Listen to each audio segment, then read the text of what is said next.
Hello everyone, welcome to chem classes. आज हम लोग स्टार्ट करेंगे 11th का न्यू टॉपिक। जैसे कि हम लोग पिछले क्लास में कर चुके थे, कंसंट्रेशन रिलेटेड जितने भी टर्म्स थे, जैसे हम लोग कर लिए थे molarity, molality, normality, mole fraction, percentage concentration, strength, ये सब के बारे में हम लोग बात कर लिए थे। आज हम लोग बात करेंगे फर्स्ट चैप्टर के परसेंटेज कंपोजिशन क्या होता है और एम्पिरिकल फार्मूला के बारे में आज हम लोग बात करेंगे। तो परसेंटेज कंपोजिशन जो होता है वो किसी कंपाउंड में किसी पार्टिकुलर एलिमेंट का फॉर्मेशन में क्या कंट्रीब्यूशन है उसके बारे में बात करते हैं। कितना परसेंट कंट्रीब्यूशन है, ठीक है। किसी मॉलिक्यूल्स को कंप्लीट फॉर्मेशन में किसी पार्टिकुलर एलिमेंट का कितना परसेंट कंट्रीब्यूशन है, इसके बारे में हम लोग बात करेंगे परसेंटेज कंपोजिशन में। तो ये हम लोग स्टार्ट करते हैं परसेंटेज कंपोजिशन। तो परसेंटेज कंपोजिशन में हम लोग स्टार्ट करें परसेंटेज कंपोजिशन। तो परसेंटेज कंपोजिशन हम लोगों को क्या हो जाएगा, परसेंटेज कंपोजिशन में हम लोग अगर बात करें तो क्या आएगा, परसेंटेज कंपोजिशन जो होता है वो ये बताता है कितना परसेंट किसी एलिमेंट का कंट्रीब्यूशन है in formation of A molecules of compound. क्या कर रहा है, indicate the contribution of an element in formation of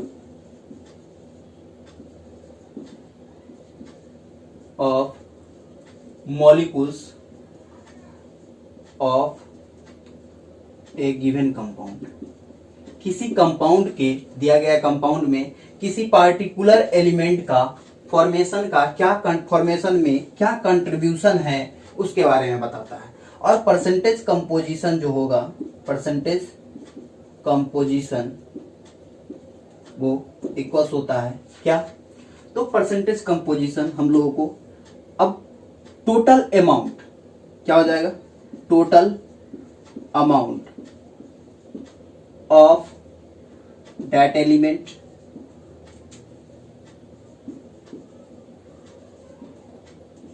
in A molecules और बाय molecular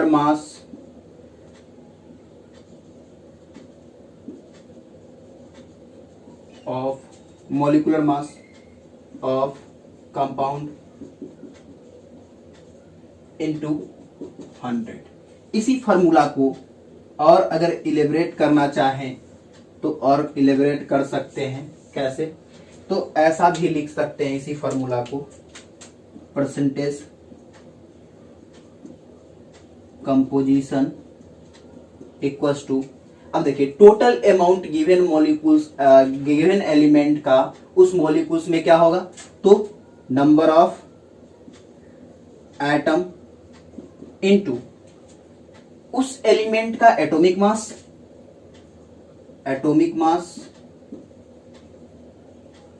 और बाई क्या आ जाएगा, टोटल मॉलिक्यूलर मास, तो मॉलिक्यूलर मास ही रहेगा, मॉलिक्यूलर मास और इनटू 100। तो ये भी फार्मूला हम लोग यूज कर सकते हैं, ठीक है। ये हम लोगों को मोस्ट इंपॉर्टेंट फार्मूला रहेगा। परसेंटेज कंपोजिशन किसी एलिमेंट का फाइंड करने के लिए हम लोगों को दिया रहे तो उसके लिए हम लोग ये फार्मूला का यूज करेंगे। अब देखते हैं एक क्वेश्चन से, ऐसा क्वेश्चन है find the percentage composition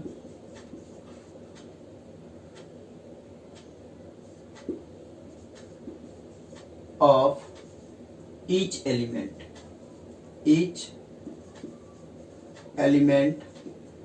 in number A में है,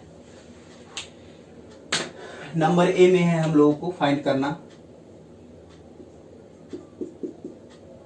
NH2CO NH2, और नंबर 2 में है ग्लूकोज, नंबर बी में है ग्लूकोज,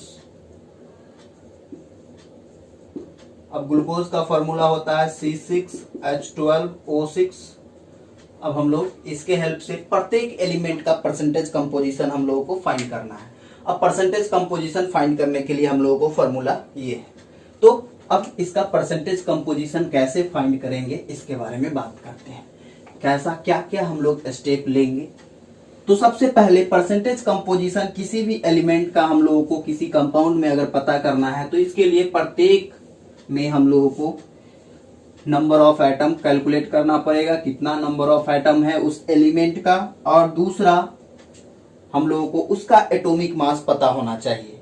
ठीक है, तो जैसे हम लोग इसमें हम लोग प्रत्येक में परसेंटेज कंपोजिशन अगर निकालते हैं तो पहला अगर परसेंटेज ऑफ नाइट्रोजन अगर निकाले, परसेंटेज ऑफ N अगर पहला नाइट्रोजन का निकाले तो नाइट्रोजन कितना है, नाइट्रोजन 1 इधर है और 1 इधर है, तो टोटल नाइट्रोजन कितना है, तो नाइट्रोजन है टोटल 2, और नाइट्रोजन का एटॉमिक मास कितना होता है 14, और बाई टोटल इसका अगर मॉलिक्यूलर मास का बात किया जाए यूरिया का तो क्या आ जाएगा 14 प्लस 2 और प्लस कार्बन का 12 और प्लस ऑक्सीजन का 16 और प्लस 14 और प्लस फिर 2, क्या हो जाएगा 16 प्लस 12 और प्लस 16 और प्लस 12 16। अब 6 3 जा क्या 16 3 जा 48 और 12 60, तो हम लोगों को टोटल 60 आया। तो टोटल मॉलिक्यूलर मास 60 और इनटू 100। अब कैंसिल होने वाला है उसको कैंसिल कर देते हैं 30। अब फिर से ये अगर कैंसिल करेंगे तो हम लोगों को आ जाएगा 2 15 और ये आ जाएगा 7, ऊपर आ जाएगा हम लोगों को 700 और बाई 15, अगर इसको 4 तो 60 आ जाएगा, और फिर हम लोगों को बच जाएगा 10 0 फिर से हम लोग अगर 10 0 100 आ जाएगा, तो 100 में अगर डिवाइड करते हैं 15 से तो क्या आ जाएगा 6, और हम लोगों को फिर से 10 बच जाएगा 0.67 कर देते हैं, तो हम लोगों को ये परसेंट आ गया नाइट्रोजन का।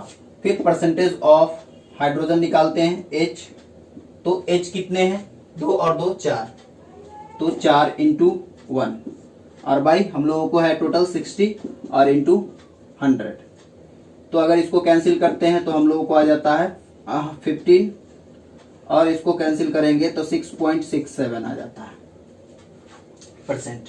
अगर सिमिलरली परसेंटेज ऑफ C निकाले, परसेंटेज ऑफ C कार्बन का अगर परसेंटेज निकाले तो क्या आ जाएगा हम लोगों को परसेंटेज ऑफ कार्बन 1 है और 12 है इंटू 1, और बाई क्या आ जाएगा टोटल 60 और इंटू 100, इसको कैंसिल कीजिएगा 5 आएगा, इसको कैंसिल कीजिएगा आ जाएगा हम लोगों को 20, देयरफॉर आ जाएगा क्या हम लोगों को 20%। फिर हम लोगों को अगर परसेंटेज ऑफ ऑक्सीजन निकाले, ऑक्सीजन तो ऑक्सीजन 1 है और बाई 60 और इंटू 100 1600 और बाई 60, एक जीरो से एक जीरो कैंसिल। अब हम लोगों को 160 में डिवाइड करना है 16 से, तो 16 2 जा 12, और हम लोगों को बच जाएगा कितना 6 2 जा 12 और बच जाएगा 40, तो हम लोगों को आ जाएगा 40 और 6 और 6 7, ये हम लोगों को परसेंटेज आ गया। तो ये आंसर है, हम लोगों को ये आंसर आ गया टोटल का परसेंटेज कंपोजिशन। तो किसी भी एलिमेंट का हम लोगों को परसेंटेज, जैसे ग्लूकोज में अगर बात किया जाए, जैसे ये हम लोगों को यूरिया में निकला, तो ग्लूकोज में अगर हम लोगों को निकालना हो तो ग्लूकोज में जैसे सेकंड वाले क्वेश्चन का हम लोगों को अगर कैलकुलेट करना हो तो कैसे कैलकुलेट करेंगे। तो सेकंड वाले क्वेश्चन में अगर हम लोगों को कैलकुलेट करना होता है तो सबसे पहले क्या काम करेंगे, हम लोगों को मॉलिक्यूलर मास पता होना चाहिए, तो मॉलिक्यूलर मास कैलकुलेट कर लेंगे।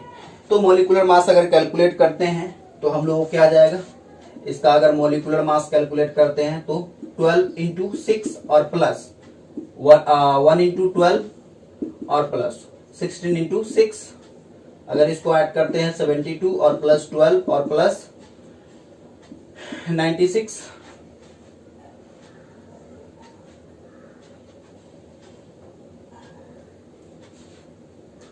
अगर सबको ऐड करते हैं तो हम लोगों को आ जाएगा क्या, इसको ऐड करेंगे 12 में तो क्या आ जाएगा 84 और प्लस 96 180, ये हम लोगों को आ जाएगा। अब प्रत्येक का परसेंटेज हम लोगों को कैलकुलेट करना है, प्रत्येक का परसेंटेज कंपोजिशन फाइंड करना है। तो अगर कार्बन का परसेंटेज ऑफ सी अगर फाइंड करना है तो सी कितना है, सी है 6 और इंटू 12 और बाई क्या आ जाएगा 180 और इंटू 100, एक जीरो से एक जीरो कैंसिल हो गया। हम लोगों को इसको अगर कैंसिल करेंगे तो क्या आ जाएगा हम लोगों को 6 2 जा 12 और 6 3 जा 18 और 6 2 जा 3 2 जा 6, हम लोगों को आ जाएगा ऊपर 2 2 जा 4 और 0 40%।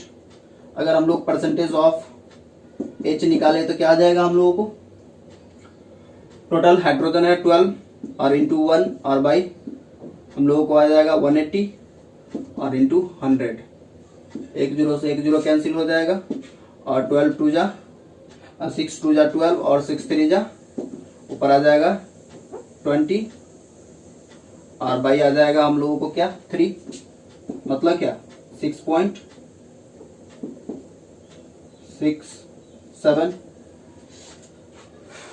अब हम लोगों को परसेंटेज ऑफ ऑक्सीजन निकालना है। Percentage of O equals to क्या आ जाएगा, ऑक्सीजन का परसेंटेज निकालने के लिए तो ऑक्सीजन कितना है 16 और इंटू 6 और बाई क्या आ जाएगा 180 और इंटू आ जाएगा 100, एक जीरो से एक जीरो कैंसिल हो गया 6 3 जा 18। अब हम लोगों को आ जाएगा क्या 160/3 और 160/3 का क्या आ जाएगा, डिवाइड कीजिए तो क्या आ जाएगा 3 5 जा 15 और 3 5 जा 15 और 1 0 3 3 जा 9 और 0.33 आता जाएगा। ये आंसर हो गया हम लोगों को। ठीक है, तो ऐसे हम लोग परसेंटेज कंपोजिशन किसी का फाइंड कर लेंगे।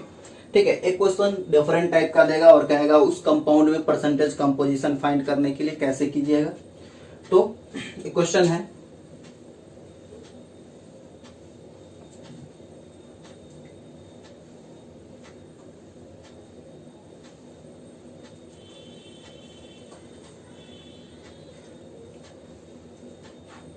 सिंपल है क्वेश्चन है, a sample of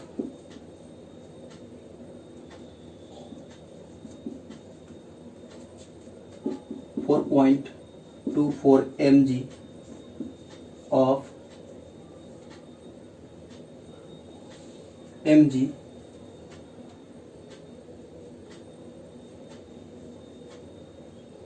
substance containing carbon, hydrogen and oxygen which is on burning produce 8.45 mg of CO2 and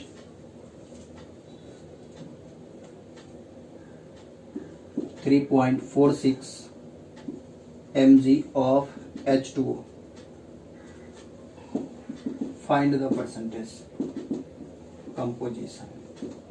प्रत्येक का परसेंटेज कंपोजिशन फाइंड करना है। आपको इंफॉर्मेशन दे दिया है कि कोई सैंपल X है जिसमें कार्बन हाइड्रोजन और ऑक्सीजन है, उसको इसमें कार्बन हाइड्रोजन और ऑक्सीजन है, जिसको जलाने पे 1 कराने पे ऑक्सीजन के साथ रिएक्ट करवाने पे 1 कराइएगा तो ये CO2 और प्लस H2O देता है। अब इसके बारे में इंफॉर्मेशन दिया है, इसका जो वेट है 4.24 ग्राम है। ठीक है, mg है, मिलीग्राम है, और इसका जो है बर्निंग पे 8.45 mg दे रहा है और इसका जो है दे रहा है 3.46 दे रहा है। तो आपको इसमें कह रहा है परसेंटेज निकालने के लिए। तो ऐसा हो कि CO2 में अगर कार्बन का अमाउंट पता चल जाए, फिर इस H2O में हाइड्रोजन का अमाउंट पता चल जाए, तो इसमें कार्बन हाइड्रोजन कितना है इसका अमाउंट पता चल जाएगा और उसके हेल्प से हम लोग परसेंटेज कैलकुलेट कर लेंगे। तो आइए हम लोग देखते हैं कैसे करेंगे। तो फर्स्ट ऑफ ऑल हम लोग अमाउंट फाइंड करते हैं कार्बन का और हाइड्रोजन का। तो कार्बन और हाइड्रोजन का अगर अमाउंट फाइंड करें तो क्या है, सिंस अकॉर्डिंग टू इक्वेशन आप देखते हैं तो क्या है, देखिए इसका मोलिकुलर मास कितना है 44 है और इसका मोलिकुलर मास 18 है। अब देखिए, अब जब आप ये इक्वेशन को देखते हैं तो क्या है 12 ग्राम CO2 मतलब 44 में 12 ग्राम CO2 प्रेजेंट है, 12 ग्राम CO प्रेजेंट है, ठीक है, 44 में 12 ग्राम प्रेजेंट है। तो हम लोग ऐसा करें कि 1 ग्राम में कितना होगा और इतना ग्राम में कितना होगा, इसको अगर फाइंड कर ले तो हम लोगों को इजिली फाइंड हो जाएगा। तो ऐसा करें, सिंस इन 44 ग्राम CO2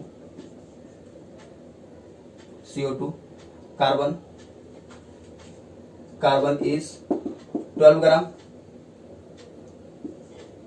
इसलिए 1 ग्राम में कितना हो जाएगा, देयरफॉर इन 1 ग्राम क्या हो जाएगा 12/44 और हम लोगों को निकालना है 8.45 ग्राम में क्या हो जाएगा 12/44 और इंटू हम लोगों को 8.45। फिर अगेन हम लोगों को परसेंटेज अगर CO2 में निकालना है तो ये अमाउंट हम लोगों को पता चल गया, अमाउंट कितना कार्बन का है ये पता चल गया, ये अमाउंट ऑफ कार्बन है, क्या निकला अमाउंट ऑफ C हम लोगों को कितना आ गया 12/44 और इंटू 8.45, ये mg में आएगा, ठीक है। अगेन क्या है 18 ग्राम H2O में H2O कंटेन्स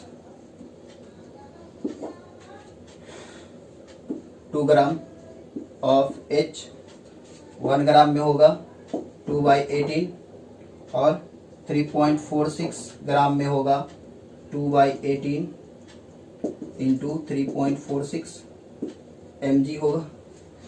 तो हम लोगों को ये अमाउंट पता चल गया, अमाउंट पता चल गया तो हम लोग परसेंटेज इजीली फाइंड कर सकते हैं। परसेंटेज अब कैसे फाइंड करेंगे, तो हम लोगों को ये पता हो गया क्या कितना ग्राम, देखिए हम लोगों को अगर परसेंटेज फाइंड करना हो तो परसेंटेज फाइंड अप कर सकते हैं। Percentage of C equals to क्या हो जाएगा, C का अमाउंट कितना आया 12 और बाई 44 और इंटू 8.45 और ये टोटल प्रेजेंट कितना में है, तो प्रेजेंट ये इतना में है 4.24 और इंटू 100, तो ये हम लोगों को परसेंटेज ऑफ C निकल गया। सिमिलरली परसेंटेज ऑफ H अगर निकालना हो तो हम लोगों को क्या आएगा, H का अमाउंट कितना निकला 2/18 और इंटू 3.46 और बाई क्या आ जाएगा, ये टोटल प्रेजेंट है 424 और इंटू 100, तो हम लोगों को ये परसेंटेज ऑफ H पता चल गया। अगर परसेंटेज ऑफ C, अगर परसेंटेज ऑफ हम लोगों को परसेंटेज फाइंड करना हो, परसेंटेज ऑफ O तो क्या आ जाएगा 100 और माइनस क्या आ जाएगा percentage of C plus percentage of H। हम लोग ऐसे करके परसेंटेज ऑफ ऑक्सीजन भी निकाल लेंगे, इस X एलिमेंट में, X कंपाउंड में क्या परसेंटेज था, तो ऐसे करके हम लोग परसेंटेज फाइंड कर सकते हैं। अब हम लोगों को इससे रिलेटेड एम्पिरिकल फार्मूला होता है, तो एम्पिरिकल फार्मूला क्या होता है इसके बारे में अगर बात करें तो एम्पिरिकल फार्मूला जो होता है वो जैसे एक मॉलिक्यूलर फार्मूला होता है, एक एम्पिरिकल फार्मूला होता है।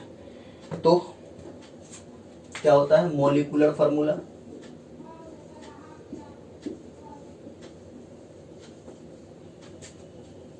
एंड एम्पिरिकल फार्मूला होता है। मॉलिक्यूलर फार्मूला क्या होता है, फिर एम्पिरिकल फार्मूला क्या होता है, इसके बारे में बात करते हैं। तो मॉलिक्यूलर फार्मूला जो बताता है indicate the actual atomic ratio in molecules. Molecules में किसी डिफरेंट एलिमेंट का atomic ratio indicate the actual atomic ratio of different element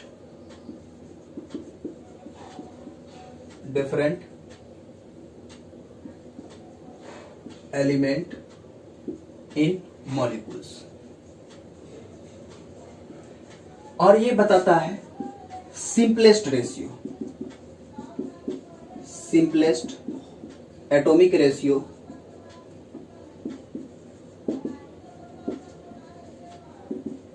of different element.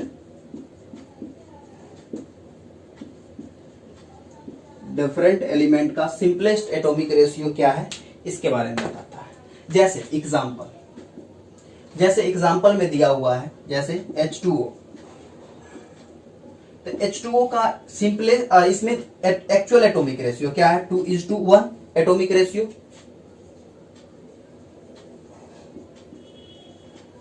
अगर एटॉमिक रेशियो का अगर बात करें तो अब हम लोगों को जैसे एक और एग्जांपल देखते हैं। एग्जांपल है जैसे हम लोगों को C2H6, दूसरा है C6H6। अगर इसमें अगर बात किया जाए तो हम लोगों को इसमें एटॉमिक रेशियो है 2:6, इसमें है 6:6। तो ये हम लोगों को एक्चुअल एटॉमिक रेशियो है। अगर इंपेरिकल फार्मूला का बात करें तो ये सिंपलेस्ट रेशियो बताता है। अगर इसका सिंपलेस्ट रेशियो क्या हो जाएगा, अगर सिंपलेस्ट रेशियो निकाले तो सिंपलेस्ट रेशियो निकालेंगे तो इसमें तो कोई कॉमन है नहीं, यही रह जाएगा। इसमें 2 कॉमन है तो 1:3 हो जाएगा, इसका 1:1 हो जाएगा। तो देयरफॉर इसका अगर इंपेरिकल फार्मूला का अगर बात किया जाए, इंपेरिकल फार्मूला का अगर बात किया जाए तो H2O का क्या हो जाएगा, H2O का इंपेरिकल फार्मूला H2O ही रह जाएगा। और हम लोगों को जैसे अगर C2H6 का बात करें तो CH3 हो जाएगा, क्योंकि सिंपलेस्ट रेशियो जो है 1:3 के कार्बन 1 है और हाइड्रोजन जो है 3 के रेशियो में है। अगर इसका C6 बेंजीन का बात किया जाए तो बेंजीन का हो जाएगा CH। तो हम लोगों को ये दोनों में डिफरेंस है, इंपेरिकल फार्मूला और मॉलिक्यूलर फार्मूला में। क्या हम लोगों को मॉलिक्यूलर फार्मूला जो है एक्चुअल एटॉमिक रेशियो क्या है गिवन कंपाउंड्स के मॉलिक्यूल्स में, उसको बताता है, और इंपेरिकल फार्मूला सिंपलेस्ट रेशियो क्या है ये बताता है। ठीक है, अब दोनों में रिलेशन क्या है इसके बारे में अगर बात किया जाए तो रिलेशन का अगर बात किया जाए तो दोनों में रिलेशन मॉलिक्यूलर फार्मूला और इंपेरिकल फार्मूला में जो है वो ये है रिलेशन क्या है। तो मॉलिक्यूलर फार्मूला इक्वल्स टू होता है इंपेरिकल फार्मूला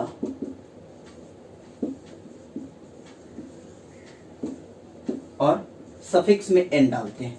मॉलिक्यूलर फार्मूला को mf से रिप्रेजेंट किया जाए और इंपेरिकल फार्मूला को ef से रिप्रेजेंट किया जाए, देन n। ये सिंपल हम लोगों को आ गया। अब n क्या होगा, where n equals to molecular formula mass और बाय इंपेरिकल फार्मूला मास। ठीक है, तो ये हम लोगों को n का वैल्यू होगा। हम लोग और मॉलिक्यूलर मास अगर कैलकुलेट करना हो तो हम लोग इसके लिए एक रिलेशन यूज करते हैं, मॉलिक्यूलर मास इक्वल्स टू होता है 2 इंटू वेपर डेंसिटी।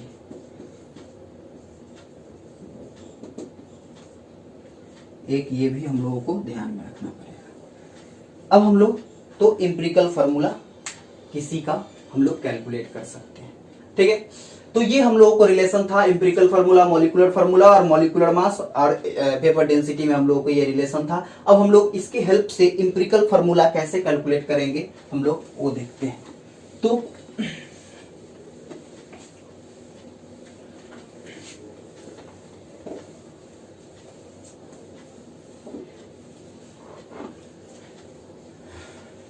इस साइड हम लोगों को कंपाउंड्स दिया हुआ है, कंपाउंड्स है, उसका एक्चुअल एटॉमिक रेशियो है, एटॉमिक रेशियो है, फिर सिंपलेस्ट एटॉमिक रेशियो है,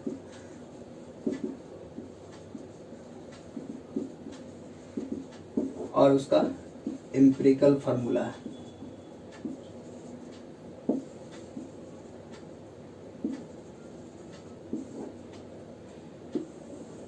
जैसे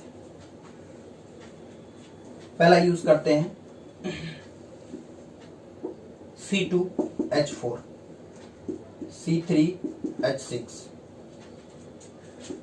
C4H10,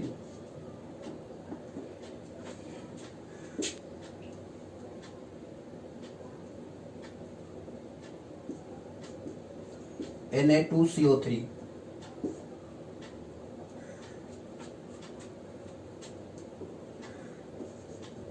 L2Cl6,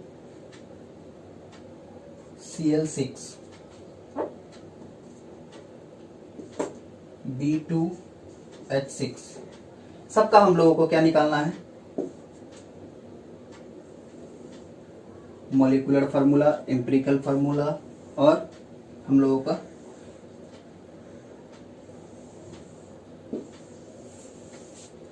का सारा का सिंपलेस्ट रेशियो। अगर इसका हम लोग एक्चुअल एटॉमिक रेशियो निकाले तो कार्बन कितना है 2, तो 2H2, हाइड्रोजन कितना है 4, तो 2:4। सिंपलेस्ट रेशियो निकाले तो इसमें 2 कॉमन है, 2 कॉमन हटा दीजिए तो 1:2 आ जाएगा। और एम्पिरिकल फार्मूला क्या होगा, कार्बन 1 है और हाइड्रोजन 2 है सिंपलेस्ट रेशियो में, तो CH2 हो जाएगा। अब इसमें अगर बात किया जाए तो हाइड्रोजन कितना है, सॉरी कार्बन 3 है और हाइड्रोजन 6 है, इसमें कॉमन कितना है 2 है। अगर 2 कॉमन लेते हैं, 3 कॉमन है, 3 कॉमन अगर लेते हैं तो क्या आ जाएगा 1:2, इसमें 2, इसका फॉर्मूला हो जाएगा CH2। अगर इसमें बात किया जाए तो कार्बन कितना है 4 और हाइड्रोजन कितना है 10, इसमें कॉमन 2 है, तो 2 अगर कॉमन लेते हैं तो 2:5, देयरफॉर इसका फॉर्मूला हो जाएगा C2H5। ठीक है।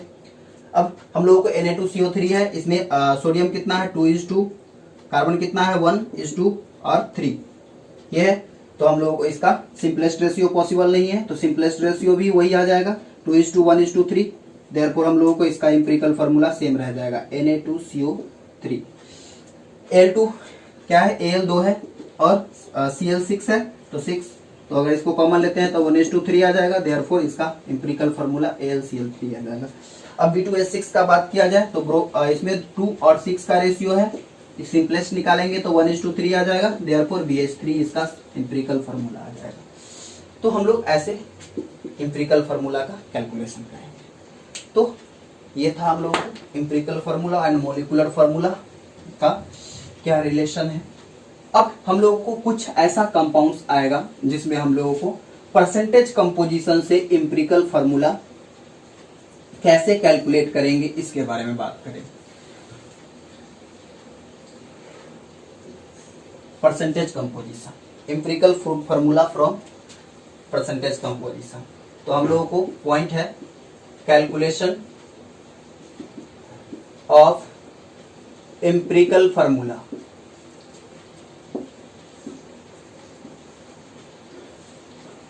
From percentage composition. तो परसेंटेज कंपोजिशन से एम्पिरिकल फार्मूला का कैलकुलेशन कैसे करेंगे इसके लिए हम लोग नेक्स्ट सेशन में बात करेंगे। इस सेशन में इतना ही रहने देते हैं, ठीक है। तो इसका न्यूमेरिकल्स हम लोग कैसे कैलकुलेशन करेंगे नेक्स्ट क्लास में स्टार्ट करते हैं। तब तक बने रहिए हमारे साथ। Thank you for watching the video.